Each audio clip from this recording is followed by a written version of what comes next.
عزیزان من، جوانان و نوجوانان باید بدانن و بفهمن اگر قیام خونین 24 هود برپا نمی شد، میدانید که حالت ما و شما امروز چگونه می بود؟ بروید از تاجیکستان و فلانستان پرسان کنید، ببینید چی وضعیتی دارند.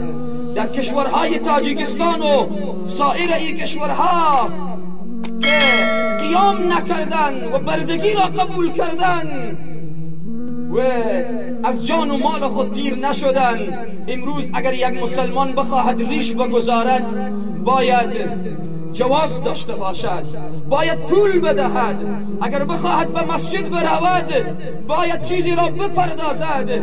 اگر بخواهد الله را عبادت کند باید سن قانونی را تکمیل کند. اگر بخواهد فلان کار و کار خیر را انجام بدهد باید مجوز بگیرد. امروز برکت خون شهدا هست که ما و شما میگیم لا اله الا الله محمد رسول الله. برکت خون شهدا هست که پرچم اسلام بلند است. شهدا به زمین افتادن تا ما قامت خم نکنیم، تا ما سربلند و سرفراز باشیم. شهدا زمین را با خون خود رنگین کردن تا ما بردگی و غلامی را قبول نکنیم.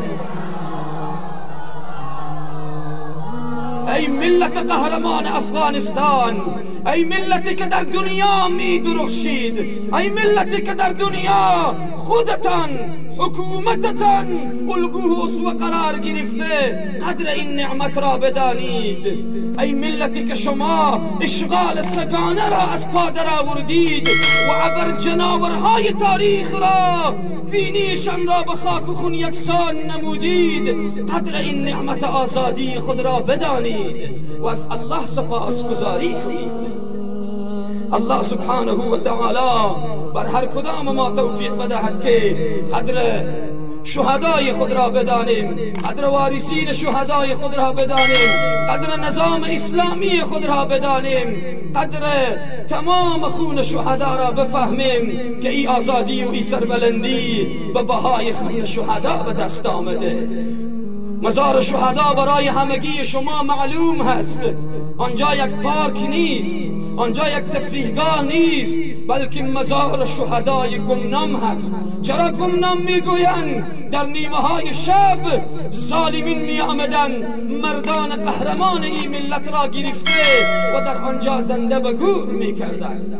داخل هر قبری صدها تن از عزیزان ما خفته اند و مسما به مزار شهدای گمنام شده. نامشان، خودشان، زندگیشان همه گم شد تا ما و شما راه را گم نکنیم، تا ما و شما در مسیر حق روان باشیم، تا ما و شما قدر دین خود را، قدر ایمان خود را، قدر خاک خود را، قدر ارزش‌های والای اسلامی خود را بدانیم و این آزادی به سادگی به دست نیامده. الله منان دین ما و شما را، وطن ما و شما را همیشه و همیشه آباد داشته باشد. صلوات ختم بفرمایید.